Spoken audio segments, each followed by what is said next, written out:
बिहार में एक सियासी खेल हो गया है। सत्ता परिवर्तन के बाद नीतीश कुमार 9वीं बार सीएम बन गए।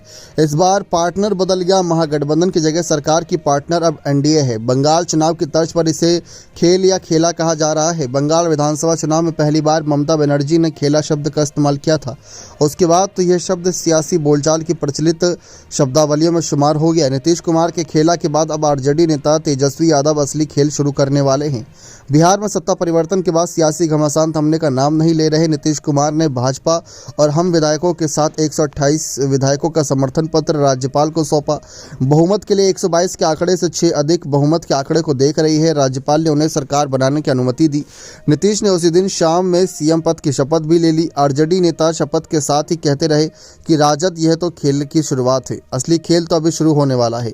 सवाल उठता है कि आखिर अब क्या खेल होगा। जेडीयू में अब बात करें, यहाँ पर जिस तरीके से आगे आंकड़े तो जुटा नहीं पाए तेजस्वी, एक्सपर्ट मानते हैं कि आरजेडी एक ही खेल कर सकती है।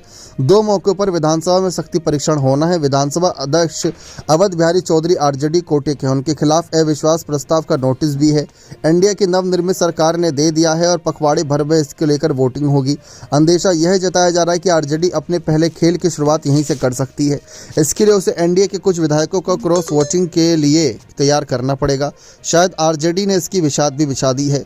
याद होगा, जेडीयू में रहते आरजेडी जेडीयू के बीच डील की बात उपेंद्र कुशवाहा करते रहे। उन्होंने इसे घोषित डील के बारे में नीतीश से कई बार जानना चाहा। नीतीश उन्हें मिलने का वक्त नहीं दे रहे थे।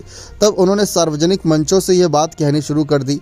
नीतीश ने उनकी ही नहीं सुनी तो वे किनारे हो गए, अलग होकर अपनी पार्टी बना ली। तब नीतीश कुमार कहते थे कि कुशवाहा आते जाते रहते हैं, उनको जहां जाना है चले जाएं। खैर, उपेंद्र कुशवाहा ने पहले एनडीए खेमा चुना तो नीतीश ने अब चुना है।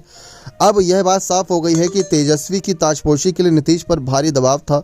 यही वजह रही है कि उन्होंने एनडीए का दामन थाम लिया। पर तेजस्वी की ताजपोशी के लिए लालू यादव ने कोशिश अब भी नहीं छोड़ी। वे बीमार और बुढ़ापे की बेचारगी के बावजूद तेजस्वी के लिए चाणक्य भूमि में हैं।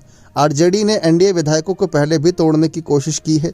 जेडीयू के दर्जन भर विधायक की गोपनीय बैठक की खबरें पहले भी आई थी। ऐन वक्त पर नीतीश कुमार सतर्क नहीं हुए थे तो अब तक आरजेडी के खेला कर चुका होता। आरजेडी के नेतृत्व वाले महागठबंधन में अभी 114 विधायक हैं। पहले कोशिश ये थी कि जीतन राम मांझी की पार्टी हम के 4 विधायकों और एआईएमआईएम के 1 विधायक को साथ ले लिया जाए। मांझी को उनके बेटे को डिप्टी सीएम बनाने तक का ऑफर दे दिया था। और नए सिरे से आरजेडी ने बीजेपी और जेडीयू के जिन 10 विधायकों पर डोरे डाले, उन्हें कई तरह के प्रलोभन भी दिए गए। कहा गया कि सरकार बन जाने की स्थिति में कुछ को मंत्री बनाया जाएगा। जो लोकसभा का चुनाव लड़ने को इच्छुक हैं उन्हें आरजेडी टिकट देगा।